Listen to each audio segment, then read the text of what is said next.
ಅಧ್ಯಾಯದ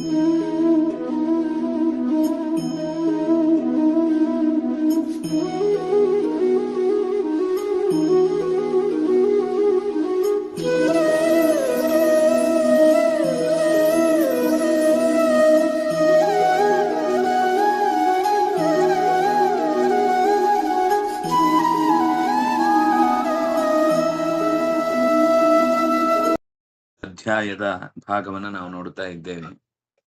ವಿದುರ ಮೈತ್ರೇಯರಲ್ಲಿ ನಡೆಯುವ ಸಂವಾದದ ಭಾಗವಾಗಿ ಈ ಅಂಶ ಇಲ್ಲಿ ನಿರೂಪಣೆಗೊಂಡಿದೆ. ಮೈತ್ರೇಯರು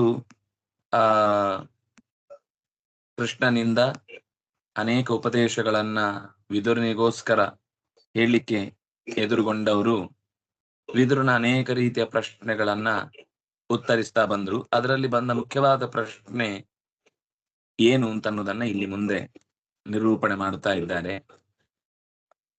ವಿದುರ ಉವಾಚ ಭವೇಶೀಲವತಾಂ ಶ್ರೇಷ್ಠೇ ದಕ್ಷೋ ದುಹಿತೃವತ್ಸಲ ವಿದ್ವೇಷ ಮಕರೋತ್ಕಸ್ಮಾದನಾದ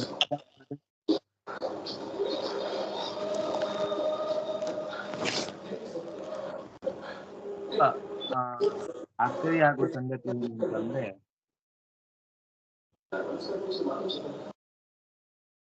ಪ್ರಜಾಪತಿಗಳಿಗೆ ಮಕ್ಕಳಲ್ಲಿ ಬಹಳ ಪ್ರೀತಿ ಇತ್ತು. ಅಲ್ಲಿ ಬಂದ ಶಬ್ದ ದುಹಿತೃವತ್ಸಲ ದಕ್ಷ, ತುಂಬಾ ಮಕ್ಕಳ ಮೇಲೆ ಪ್ರೀತಿ ಇತ್ತು. ಆದ್ರೆ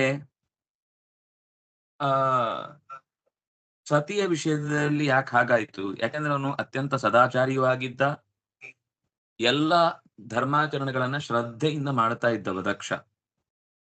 ರುದ್ರನ ಮೇಲೆ ಅಷ್ಟು ಕೋಪ ಯಾಕೆ ಬಂತು? ರುದ್ರನಲ್ಲಿ ಅಂಥದ್ದೊಂದು ವಿದ್ವೇಷ ಯಾಕೆ ಬೆಳೆಯಿತು? ಕಸ್ತಂ ಚರಾಚರ ಗುರುಂ ನಿರ್ವೈರಂ ಶಾಂತ ವಿಗ್ರಹಂ ಆತ್ಮಾರಾಮಂ ಕಥಂ ದ್ವೇಷ್ಟಿ ಜಗತೋ ದೈವತಂ ಮಹತ್. ರುದ್ರದೇವ ಎಂಥವನು ಅಂದ್ರೆ ಚರಾಚರಗಳಿಗೆ ಗುರು. ಚರ ಅಂದ್ರೆ ಚಲಿಸುವ, ಅಚರ ಅಂದ್ರೆ ಚಲಿಸದ ಎಲ್ಲಾ ತರದ ಜೀವಜಾತಗಳಿಗೂ ಕೂಡ ಮಹಾರುದ್ರದೇವ ಗುರು. ನಿರ್ವೈರಂ, ಯಾರ ಮೇಲೂ ಕೂಡ ವೈರವನ್ನ ಸಾಧಿಸದವ. ಅವನಿಗೆ ವೈರ ಮಾಡಿ ಗೊತ್ತಿಲ್ಲ, ಯಾರನ್ನೂ ವೈರ ಮಾಡಿ ಗೊತ್ತಿಲ್ಲ ರುದ್ರದೇವನಿಗೆ. ಶಾಂತ ವಿಗ್ರಹಂ, ಅತ್ಯಂತ ಪ್ರಶಾಂತವಾದ ಮನಸ್ಥಿತಿಯಿಂದ ಜಗತ್ತನ್ನ ಅಳೆದು ತೂಗುವವನು. ಆತ್ಮಾರಾಮಂ, ತನ್ನೊಳಗೆ ತಾನು ಸುಖವನ್ನ ಕಾಣುವವ, ತನ್ನೊಳಗಿನ ದೈವತವಾದಂತಹ ಅಂತರ್ಯಾಮಿಯನ್ನ ಚಿಂತಿಸುವಲ್ಲಿ ನಿಷ್ಠನಾದವ. ಜಗತೋ ದೈವತಂ, ಇಡೀ ಜಗತ್ತಿನಲ್ಲಿರುವ ಎಲ್ಲ ಜೀವಜಾತಗಳಿಗೂ ಕೂಡ ದೇವತಾ ಸನ್ನಿಧಾನದಲ್ಲಿ ಎತ್ತರದ ದೇವತೆ. ಮಹತ್ ದೈವತಂ, ಸಾಮಾನ್ಯ ದೈವತ ಅಲ್ಲ, ಅವನು ಲೋಕಕ್ಕೆ ಮಹಾದೇವ. ಅಂಥ ರುದ್ರದೇವನನ್ನ ಕಥಂ ದ್ವೇಷ್ಟಿ, ದ್ವೇಷ ಮಾಡ್ಲಿಕ್ಕೆ ಹೇಗ್ ಸಾಧ್ಯ ಆಯಿತು? ಯಾಕಂದ್ರೆ ದ್ವೇಷ ಅನ್ನೋದು ಸಣ್ಣ ಪುಟ್ಟ ವಿಷಯಕ್ಕೆ ಇದ್ದಕ್ಕಿದ್ದ ಹಾಗೆ ಬರ್ಲಿಕ್ಕೆ ಸಾಧ್ಯ ಇಲ್ಲ. ಏತದಾಖ್ಯಾಹಿ ಮೇ ಬ್ರಹ್ಮನ್, ಇದನ್ನ ನನ್ಗೆ ಸರಿಯಾಗಿ ತಿಳಿಸು. ಜಾಮಾತು ಶ್ವಶುರಸ್ಯ ಚ, ಅಳಿಯ ಮಾವನ ಈ ಗಲಾಟೆಯ ಕಾರಣ ಏನು? ವಿದ್ವೇಷಸ್ತು ಯತಃ ಪ್ರಾಣಾನ್, ಈ ವಿದ್ವೇಷ ಕೊನೆಗೆ ಜೀವ ತೆಗೆಯುವ ತನಕ ಹೋಯಿತು. ಅತ್ಯಜ ದುಶ್ಚಜಾಂತ ಸತಿ, ಅಲ್ಲದೆ ಸತೀದೇವಿಯೇ ತನ್ನ ಪ್ರಾಣವನ್ನ ತೊರೆಯಬೇಕಾಯಿತು. ಇಂಥದ್ದೊಂದು ಅನರ್ಥ ಆಗ್ಲಿಕ್ಕೇನು ಕಾರಣ? ಮೈತ್ರೇಯ ಉವಾಚ, ಮೈತ್ರೇಯರು ಹೇಳ್ತಾರೆ, ಪುರಾ ವಿಶ್ವಸೃಜಾಂ ಸತ್ರೇ ಸಮವೇತಾ ಮಹರ್ಷಯ ತಥಾಮರ ಗಣಾ ಸರ್ವೇ ಸಾನುಗ ಮುನಯೋಗ್ನಯ. ಹಿಂದೆ ದಕ್ಷ ಪ್ರಜಾಪತಿಗಳು ಎಲ್ಲರೂ ಸೇರಿ ಒಂದು ವಿಶ್ವಸೃಕ್ ಅನ್ನೋ ಒಂದು ಯಜ್ಞವನ್ನ ಮಾಡುತ್ತಿದ್ರು. ಅಲ್ಲಿ ಎಲ್ಲ ಅಗ್ನಿಗಳು ಮುನಿಗಳು ಪರಿವಾರ ಸಹಿತರಾಗಿ ಆ ಯಜ್ಞಕ್ಕೆ ಸೇರಿದ್ರು. ಯಾವುದೇ ಒಂದು ಯಜ್ಞ ನಡೆಯುವಾಗ ಅದಕ್ಕೆ ಸಂಬಂಧಪಟ್ಟಂತ ಸಭಾಸದರು, ವೇದಿಯಲ್ಲಿ ಅದನ್ನ ನಿರ್ವಹಣೆ ಮಾಡ್ಲಿಕ್ಕೋಸ್ಕರ ಮುಖ್ಯಸ್ಥರು, ಕುಲಪುರೋಹಿತರು ಎಲ್ಲರೂ ಹೀಗೆ ಅದಕ್ಕೆ ತಕ್ಕಂತೆ ವ್ಯವಸ್ಥೆ ಇರುತ್ತೆ. ತತ್ರ ಪ್ರವಿಷ್ಟಂ ದಕ್ಷಂ ವೈ ದೃಷ್ಟ್ವಾರ್ಕಮಿವ ರೋಚಿಷ ಭ್ರಾಜಮಾನಂ ವಿತಿಮಿರಂ ಕುರುವಂತಂ ತನ್ಮಹತ್ಸದ. ಪ್ರಕಾಶದಲ್ಲಿ ಸೂರ್ಯನಂತೆ ಹೊಳೆಯುತ್ತಿದ್ದಂತಹ ದಕ್ಷ ಇದ್ದಕ್ಕಿದ್ದಂತೆ ಆ ಸಭೆಗೆ ನಡುವೆ ಬಂದಾಗ ಎಲ್ಲರಲ್ಲೂ ಕೂಡ ಅವನಿಗೆ ಗೌರವ ಕೊಡುವ ಉದ್ದೇಶದಿಂದ ಎದ್ದು ನಿಲ್ಲುವ ತವಕ ಉಂಟಾಯಿತು, ಎದ್ದು ನಿಂತರು. ತನ್ಮಹತ್ ಸದಹ ಆ ಇಡೀ ದೊಡ್ಡ ಸಭೆ ಅವನಿಗೋಸ್ಕರ ಎದ್ದು ನಿಂತಿತು. ಉದತಿಷ್ಠನ್ ಸದಸ್ಯಾಸ್ತೆ ಸ್ವದಿಷ್ಣೇಭ್ಯ ಸಹಾಗ್ನಯ ಅಗ್ನಿ ಮತ್ತು ಉಳಿದಂತೆ ಅನೇಕ ಸದಸ್ಯರು ಎದ್ದು ನಿಂತರು. ಯಾರನ್ನು ಬಿಟ್ಟು? ಋತೆ ವಿರಿಂಚಂ ಶರ್ವಂಚ. ಶರ್ವ ಅಂದ್ರೆ ರುದ್ರದೇವ, ವಿರಿಂಚ ಅಂತಂದ್ರೆ ಚತುರ್ಮುಖ.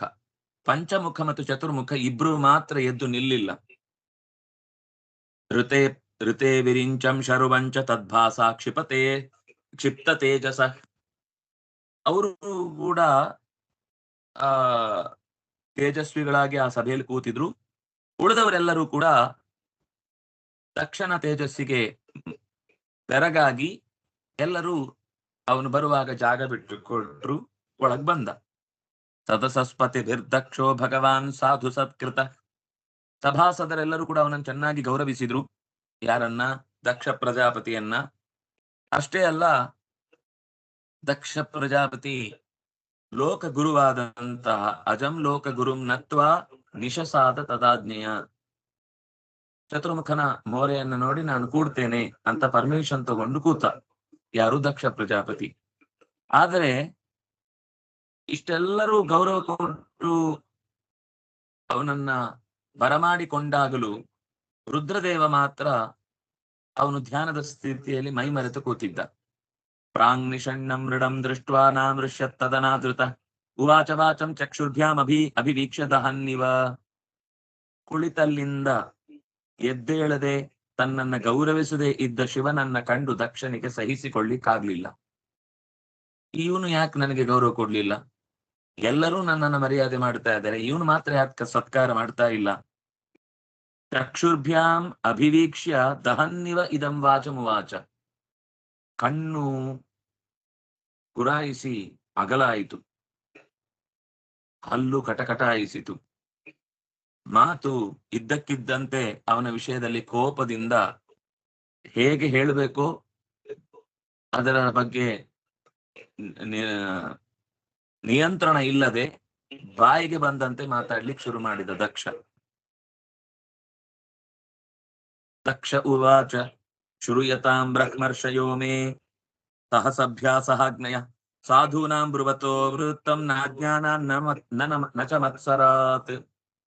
ಎಲೈ ಸಭೆಯಲ್ಲಿ ಆಸೀನರಾದ ಬ್ರಹ್ಮರ್ಷಿಗಳೇ, ಅಗ್ನಿಗಳೇ, ಸದಾಚಾರದ ಮುದ್ದೆಗಳೇ, ಅಂದ್ರೆ ಸದಾಚಾರವನ್ನು ಯಾವಾಗ್ಲೂ ಮಾಡುವವರೇ ಅಂತ ಅರ್ಥ.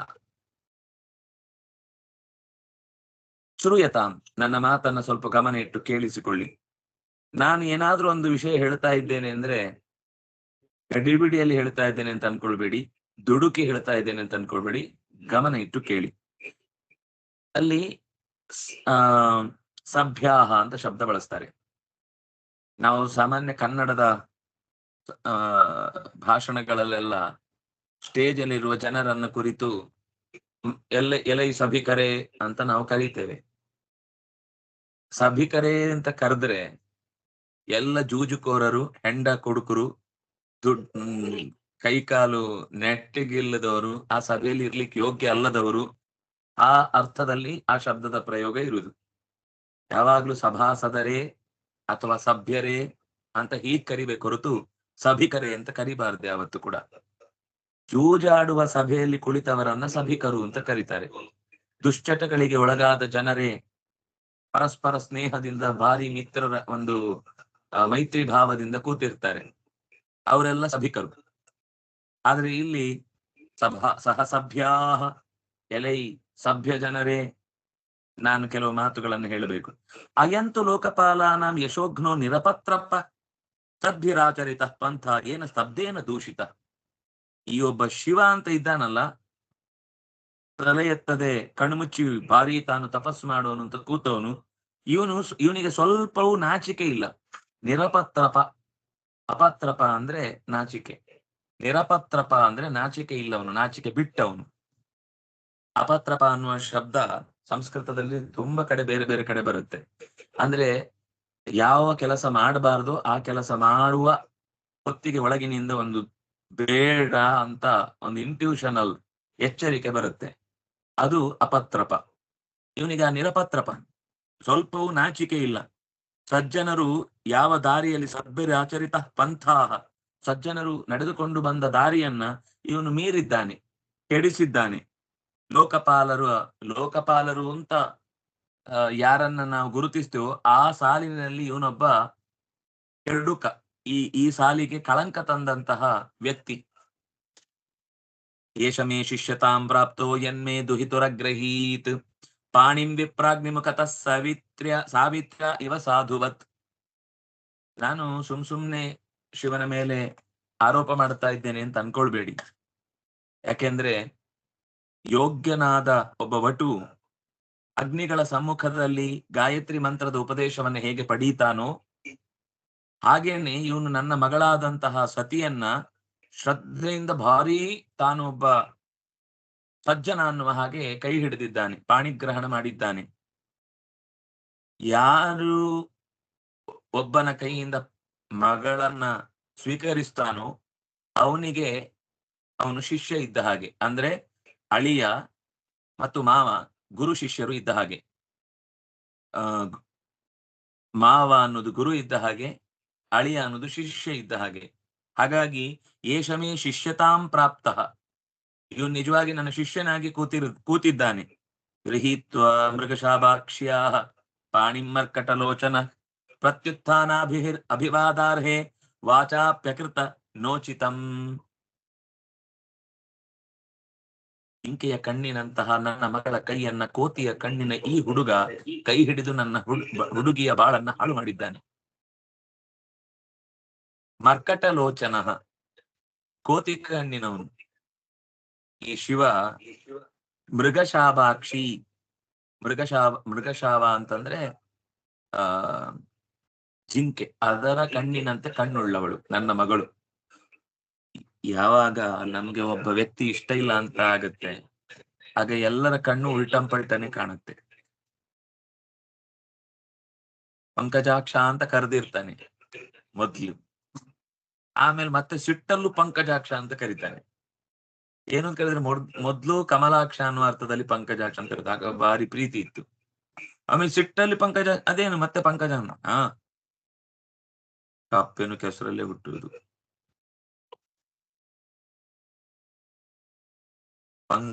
ಪಂಕೆ ಜಾಯತೆ ಇತಿ ಪಂಕಜಃ ಮಂಡೂಕಃ ಮಂಡೂಕಸ್ಯ ಅಕ್ಷಿಣಿ ಇವ ಅಕ್ಷಿಣಿ ಯಸ್ಯ ಸಹ ಪಂಕಜಾಕ್ಷಃ. ಅದರಿಂದ ಯಾರ ಮೇಲೆ ಸಿಟ್ಟಿದ್ರೆ ಏ ಪಂಕಜಾಕ್ಷ ಅಂತ ಅನ್ಬೋದು. ಮರ್ಕಟ ಲೋಚನನಿಗೆ ಜಿಂಕೆಯಂತ ಕಣ್ಣಿನ ಹುಡುಗಿಯನ್ನ ಕೊಟ್ಟು ನಾನು ನನ್ನ ಮಗಳ ಬಾಳನ್ನ ಹಾಳು ಮಾಡಿಬಿಟ್ಟೆ. ನಾನು ಬಂದಾಗ ಪ್ರತ್ಯುತ್ಥಾನ ಅಭಿವಾದನ ಅರ್ಹೆ, ಹೇಳ್ಬೇಕು, ಎದ್ದು ನಮಸ್ಕರಿಸಬೇಕು. ಇದು ನಮಸ್ಕಾರದ ವಿಧಿಯಲ್ಲಿ ಒಂದು ಮುಖ್ಯ ಅಂಶ. ಅಲ್ಲಿ ಗಮನಿಸಿ, ಪ್ರತ್ಯುತ್ಥಾನ ಅಭಿವಾದಾರ್ಹೆ ಅನ್ನೋ ಶಬ್ದ ಬಳಸಿದ್ರು. ವಿದುರ ನೀತಿಯಲ್ಲಿ ಒಂದು ಕಡೆ ಇದೇ ಮಾತು ಬರುತ್ತೆ. ನಾವು ಅಂದ್ರೆ ಎಲ್ರು, ನೀವು ನಾನು ಎಲ್ರು ಒಂದ್ ತಪ್ಪು ಮಾಡ್ತೀವಿ. ಏನು ಅಂದ್ರೆ ನಾವೊಂದ್ ಕಡೆ ಕೂತಿರ್ತೇವೆ ಅಂತ ಇಟ್ಕೊಳ್ಳಿ, ಅಲ್ಲಿಗೆ ಗುರುಗಳು ಬಂದಾಗ ನಾವೇನ್ ಮಾಡ್ತೇವೆ, ಕೂತಲ್ಲಿಂದಲೇ ಅಲ್ಲಿಗೆ ಒಂದು ಹಿಂಗ್ ತಲೆ ಅಡ್ಡ ಮಾಡಿ ನಮಸ್ಕಾರ ಮಾಡಿ ಬಿಡ್ತೇವೆ. ವಸ್ತುತಃ ನಮಸ್ಕಾರ ಮಾಡ್ಬೇಕು ಹೇಗೆ ಅಂದ್ರೆ ಮೊದಲು ಪ್ರತ್ಯುತ್ಥಾನ, ಮೊದಲು ಎದ್ದೇಳ್ಬೇಕು, ಮತ್ತೆ ಬಗ್ಗೆ ನಮಸ್ಕಾರ ಮಾಡ್ಬೇಕು. ನಾವ್ ಎದ್ದೇಳು ಒಂದ್ ಕೆಲಸ ತಪ್ಪಿಸ್ಕೊಳ್ಲಿಕ್ಕೆ ಅಲ್ಲೇ ಒಂದು ಏನ್ ಮಾಡಿದ್ವಿ ಅಂತ ಅವರಿಗೆ ಗೊತ್ತಾಗುತ್ತೋ ಇಲ್ಲ ಅಷ್ಟೊತ್ತಿಗೆ ನಾವು ಎದ್ದಾಗಿರುತ್ತೆ. ನಮಸ್ಕಾರ ಮಾಡುವುದು ಅಂತ ಅನ್ನೋದೇ ಗೊತ್ತಾಗಲ್ಲ. ಆದ್ರೆ ಪ್ರತ್ಯುತ್ಥಾನ ಮತ್ತು ಅಭಿವಾದನ, ಮೊದ್ಲು ಎದ್ದೇಳ್ಬೇಕು, ಪೂರ್ತಿ ದೇಹ ಸ್ಟ್ರೈಟ್ ಮಾಡ್ಬೇಕು, ಆಮೇಲೆ ಬಗ್ಗೆ ನಮಸ್ಕಾರ ಮಾಡಿ ಕುತ್ಕೊಳ್ಬೇಕು. ಇದು ನಮಸ್ಕಾರದ ಕ್ರಮ. ಆದ್ರೆ ನಮಸ್ಕಾರ ಮಾಡ್ಬೇಕಿತ್ತು, ಹೋಗ್ಲಿ, ಆಗ್ಲಿಲ್ಲ, ಎದ್ದು ನಮಸ್ಕಾರ ಮಾಡ್ಲಿಲ್ಲ. ಅಪ್ಯಕೃತ ನೋಚಿತಂ, ಒಂದ್ ಮಾತಾಡಿ ಬಂದ್ರ ಸಂತೋಷವಾಗಿದ್ದೀರಾ, ಸುಖವಾಗಿದ್ದೀರಾ ಅಂತ ಕೇಳೂ ಇಲ್ಲ. ಒಂದು ಮಾತಾಡ್ಲಿಲ್ಲ ನನ್ನ ಹತ್ರ. ಮಾತಿನಿಂದಾದ್ರೂ ಗೌರವಿಸ್ಬೇಕಿತ್ತು, ದೈಹಿಕವಾಗಿ ಎದ್ದು ಗೌರವಿಸ್ಲಿಕ್ಕೆ ಆಗ್ಲಿಲ್ಲ, ಹೋಗ್ಲಿ, ಎಲ್ಲೋ ಅಧ್ಯಕ್ಷ ಪದವಿ ಅಂತ ಎಲ್ಲೋ ಕೂತು ಬಿಟ್ಟಿದ್ದಾರೆ, ಹೇಳ್ಬೇಕು ಅಂತಿಲ್ಲ ಅಂತ ಅನ್ಸಿದ್ರೆ ಸರಿ. ಮಾತಿನಿಂದ ಗೌರವ ಸೂಚಿಸ್ಲಿಕ್ಕೆ ಏನು ಅವನಿಗೆ? ಲುಪ್ತ ಕ್ರಿಯಾಯ ಅಶುಚಯೇ ಮಾನಿನೇ ಭಿನ್ನ ಸೇತವೇ ಅನಿಚ್ಛನ್ನಪ್ಯದಾಂ ಬಾಲಾಂ ಶೂದ್ರಾಯ ಓಷತೀಂ ಗಿರಂ. ಎಲ್ಲ ಸದಾಚಾರಗಳನ್ನ ಬಿಟ್ಟುಬಿಟ್ಟಿದ್ದಾನೆ. ಲುಪ್ತ ಕ್ರಿಯಾಯ, ನಿತ್ಯದ ಕರ್ಮಾನುಷ್ಠಾನಗಳನ್ನೇನ್ ಮಾಡ್ಬೇಕು ಅದೆಲ್ಲ ಬಿಟ್ಬಿಟ್ಟಿದ್ದಾನೆ. ಅಶುಚಿ, ಯಾವಾಗ ನೋಡಿದ್ರು ಸ್ಮಶಾನದಲ್ಲಿ ಓಡಾಡ್ತಿರ್ತಾನೆ, ಮೈಯೆಲ್ಲ ಕೊಳೆ ಮಾಡ್ಕೊಂಡು, ಚೂರು ಕ್ಲೀನ್ ಇಲ್ಲ, ಕ್ಲೆನ್ಲಿನೆಸ್ ಬರೀ ಗಲೀಜು. ಮಾನಿನೇ, ಮತ್ತೆ ಭಾರಿ ತಾನು ಎಲ್ಲರಿಗಿಂತ ಶ್ರೇಷ್ಠ ಅಂತ ಬೇರೆ ತಲೆಯಲ್ಲಿ ಗೊಬ್ಬರದ ಸೊಪ್ಪು ತುಂಬಿಕೊಂಡು ಎಲ್ಲರ ಹತ್ರ ನಾನು ದೊಡ್ಡವನು ಅಂತ ಹೇಳ್ಕೊಂಡು ತಿರುಗ್ತಾನೆ. ಭಿನ್ನ ಸೇತವೇ, ಸೇತು ಅಂದ್ರೆ ಮರ್ಯಾದೆ, ಭಿನ್ನ ಸೇತು ಅಂದ್ರೆ ಲೋಕದ ಮರ್ಯಾದೆಯನ್ನ ಕೆಡಿಸಿದವ, ಮರ್ಯಾದೆ ಬಿಟ್ಟವ, ಮೂರೂ ಬಿಟ್ಟವ, ಊರಿಗೆ ದೊಡ್ಡವ, ಹೆಚ್ಚು ಬಿಟ್ಟವ, ಹೆಚ್ಚು ದೊಡ್ಡವ.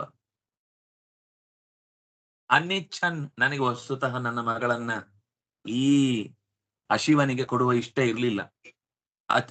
ಅನಿಚ್ಛನ್ನಪ್ಯದಾಂ ಬಾಲಾಂ, ನನ್ನ ಅತ್ಯಂತ ಚಂದದ ಹುಡುಗಿಯನ್ನ ಇಷ್ಟ ಇಲ್ಲದೆ ಇದ್ರು ಕೂಡ ಎಲ್ರು ಒತ್ತಾಯ ಮಾಡಿದ್ರು ಅಂತ ಮದುವೆ ಮಾಡಿಕೊಟ್ಟೆ. ಹೇಗೆ ಅಂದ್ರೆ, ಒಬ್ಬ ಲೋಕದ ನಿಯಮಗಳನ್ನ ಮೀರಿದವ, ಸದಾಚಾರಗಳಿಂದ ದೂರನಾದವ, ಅಥವಾ ಅದಕ್ಕಿನ್ನೂ ಶಬ್ದ ಹಾಕುದಾದ್ರೆ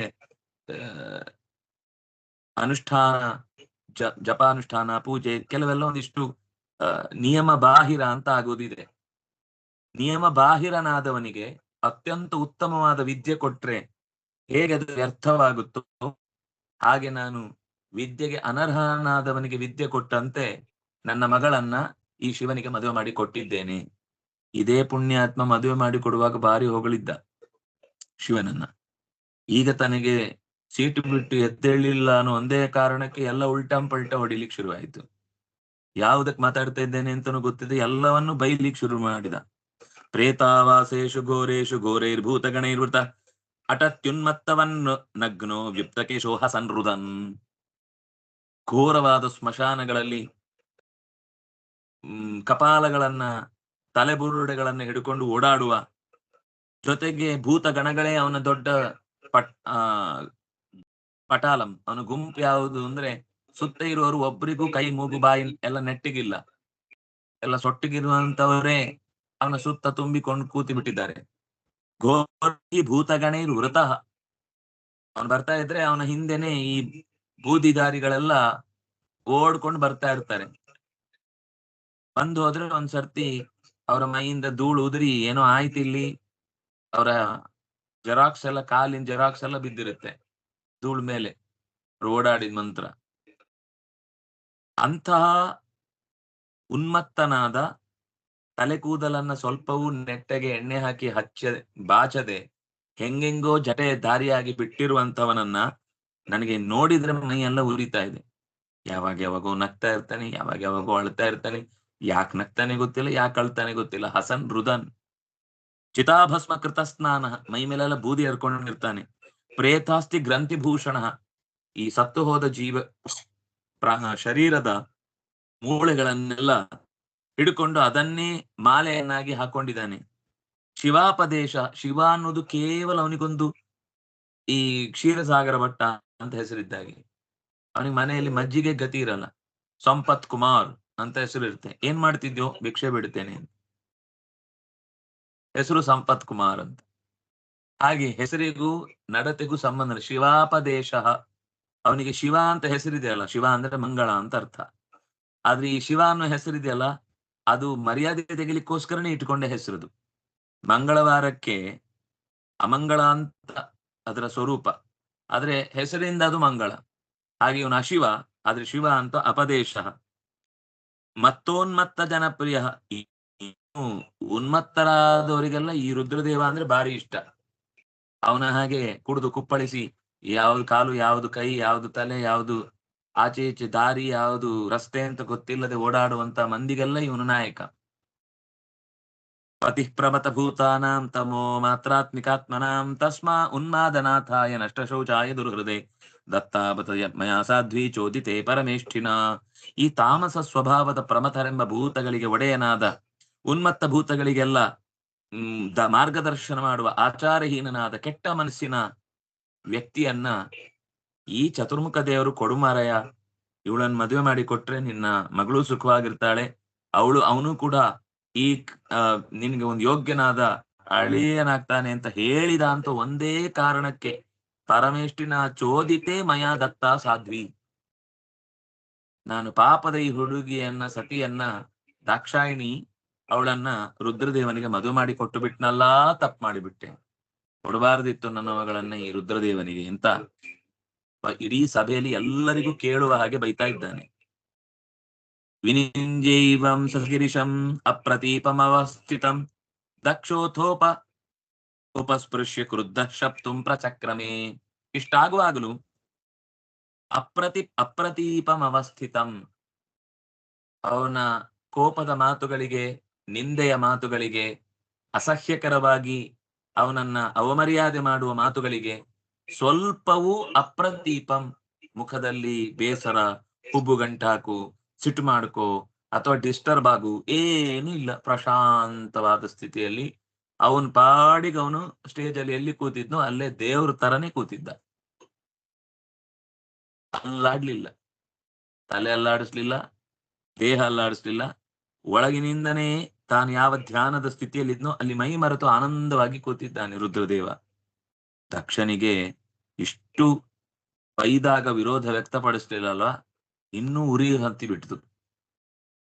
ಯಾರಾದ್ರೂ ನಮ್ಗೆ ಚೆನ್ನಾಗಿ ಬೈತಾ ಇದ್ರೆ ನಾವು ಕೇಳಿಸ್ಕೊಂಡೆಲ್ಲ ಹೌದಾ ಚೆನ್ನಾಗಿತ್ತು ಅಂತ ಹೇಳಿಬಿಟ್ರೆ ಅವನಿಗೆ ಮೈಯೆಲ್ಲ ಪರಚ್ಕೊಳ್ಬೇಕು ಅನಿಸುತ್ತೆ. ಇವನಿಗೆ ಹಾಗೆ ಆಯ್ತು. ನಾನಿಷ್ಟು ಬೈದ್ರು ಶಿವ ಒಂದೇ ಒಂದು ವಾಪಸ್ ಪ್ರತಿಕ್ರಿಯೆ ಕೊಡದೇ ಇದ್ದಾಗ ಮೈಯೆಲ್ಲ ಪರಚ್ಕೊಂಡು ಓಡೋಗ್ಬೇಕು ಅಂತ ಅನ್ನಿಸ್ತಿತ್ತು. ಸಿಟ್ಟು ಬಂತು. ಕೂಡ್ಲೆ ಅವನ ಕೈಯಲ್ಲಿ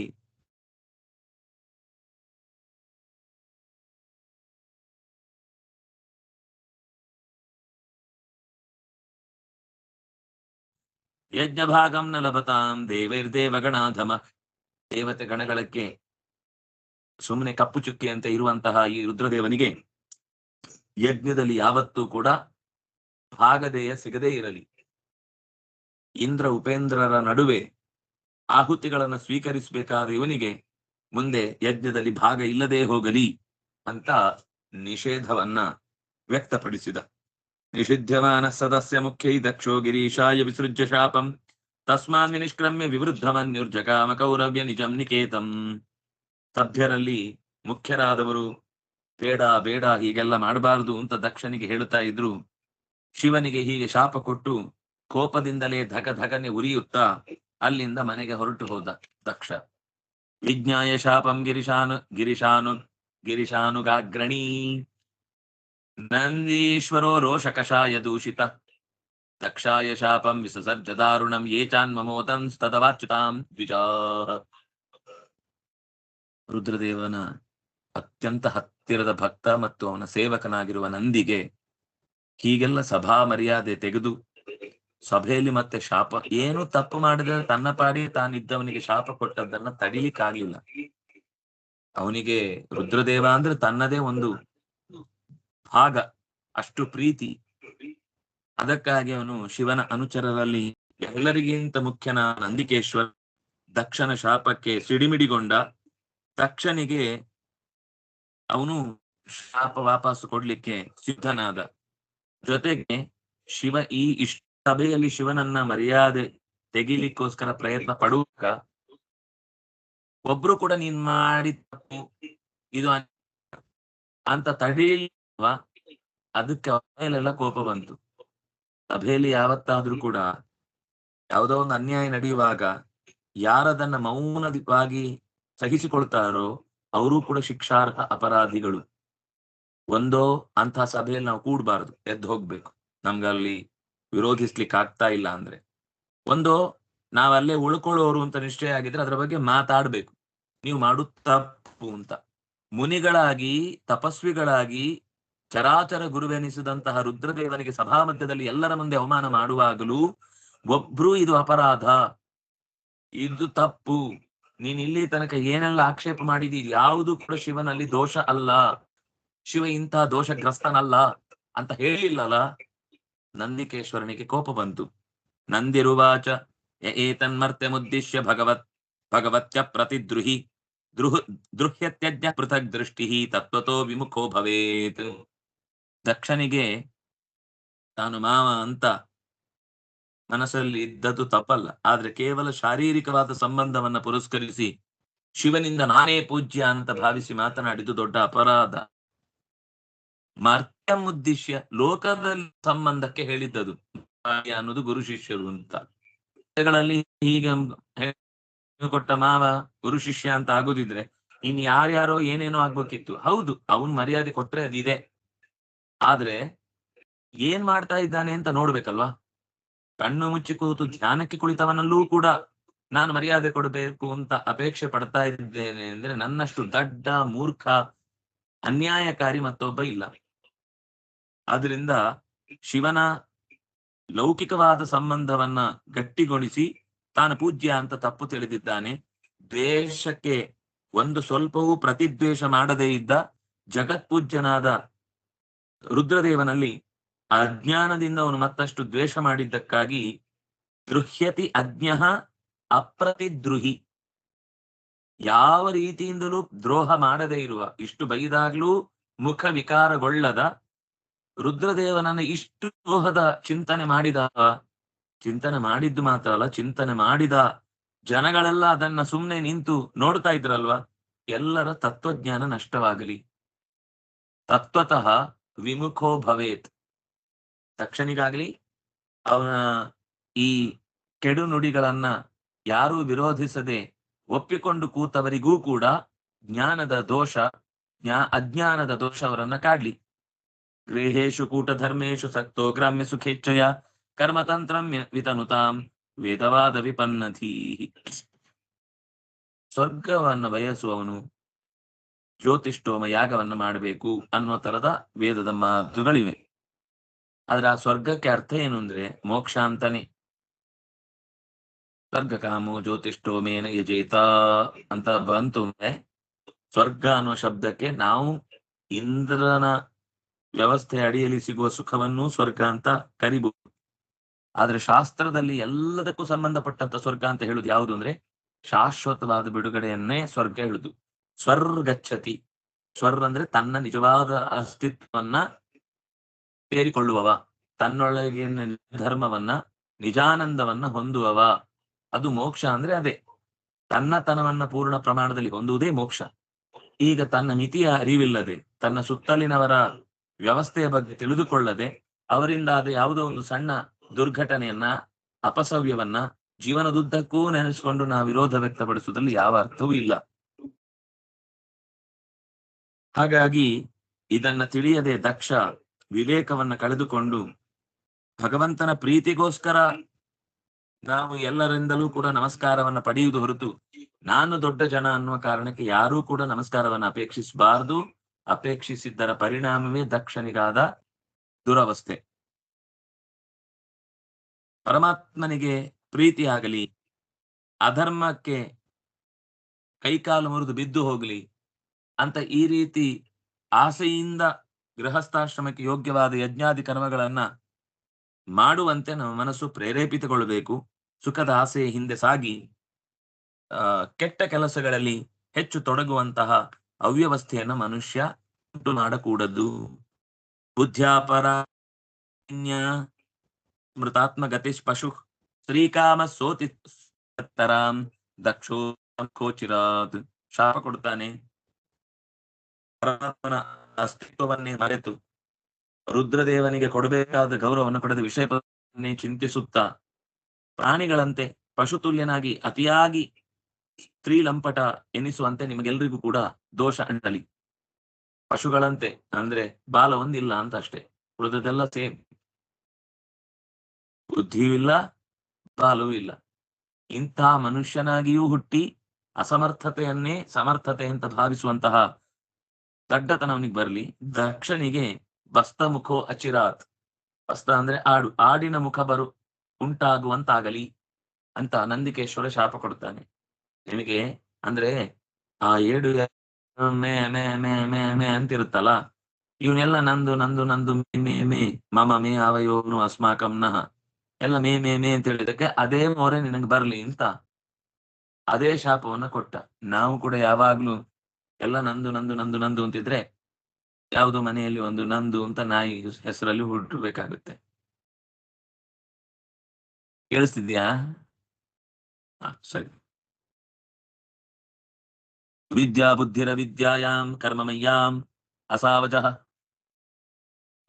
ಸಂಸರಂತ್ವಿಹ ವ್ಯೇ ಚೇಮಂ ಅನುಶರ್ವಾ ಅಭಿಮಾನಿನಃ. ಕರ್ಮದ ದೇವತೆ ಎಲ್ಲರಿಗೂ ಕಾಲಕಾಲಕ್ಕೆ ಅಗತ್ಯವನ್ನು ಒದಗಿಸುವ ರುದ್ರದೇವನನ್ನ ಅವಮಾನ ಮಾಡುವ ಈತನಿಗೂ ಮೋಕ್ಷದಿಂದ ವಂಚಿತರಾಗಿ ಸಂಸಾರದ ಚಕ್ರದಲ್ಲೇ ಮುಳುಗುವಂತಹ ದುಸ್ಥಿತಿ ಬರಲಿ ಅಂತ ದಕ್ಷನನ್ನು ಶಪಿಸ್ತಾನೆ. ದಕ್ಷನ ಪಟಾಲಮ್ಮಾಗಿ ದಕ್ಷ ಹೇಳಿದ ಮಾತುಗಳಿಗೆ ಹೆಚ್ಚು ಒತ್ತು ಕೊಟ್ಟು ಅದೇ ಸರಿ ಅಂತ ಸಮರ್ಥಿಸುವವರಿಗೂ ಮೋಕ್ಷದ ಸ್ವರೂಪ ಸಿಗದೆ ಸಂಸಾರ ಚಕ್ರದಲ್ಲಿ ಬೀಳುವಂತಾಗಲಿ ಅಂತ ಶಪಿಸ್ತಾರೆ. ಅದು ಆ ಮಾತು ಹಾಗೆ ಮುಂದುವರಿಯುತ್ತೆ. ಅದರ ವಿಷಯ ಚಿಂತನೆಯನ್ನ ಮತ್ತೆ ನಾಳೆಯ ಅನುಸಂಧಾನದಲ್ಲಿ ನೋಡೋಣ. ಕಾಯೇನ ವಾಚಾ ಮನಸೇಂದ್ರಿಯೈರ್ವಾ ಬುದ್ಧ್ಯಾತ್ಮನಾ ವಾನುಸೃತ ಸ್ವಭಾವ ಕರೋಮಿ ಯದ್ಯತ್ ಸಕಲಂ ಪರಸ್ಮೈ ನಾರಾಯಣ ಈತಿ ಸಮರ್ಪಯಾಮಿ. ತಪಸ್ವಿನೋ ದಾನಪರಾ ಯಶಸ್ವಿನೋ ಮನಸ್ವಿನೋ ಮಂತ್ರವಿದಸ್ಸು ಮಂಗಲಾಃ ಕ್ಷೇಮಂ ನ ವಿಂದಂತಿ ವಿನಾ ಯದರ್ಪಣಂ ತಸ್ಮೈ ಸುಭದ್ರಸೇ ನಮೋ ನಮಃ.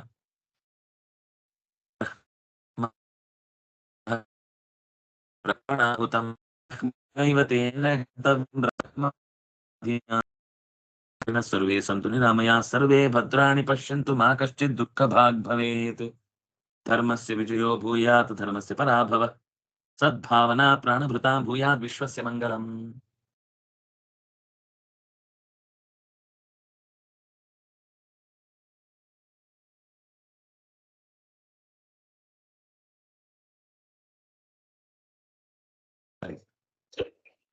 ಸುನಿಶಾ ಎದ್ದು ನಿಂತು ನಮಸ್ಕಾರ. ಗೋವಿಂದ.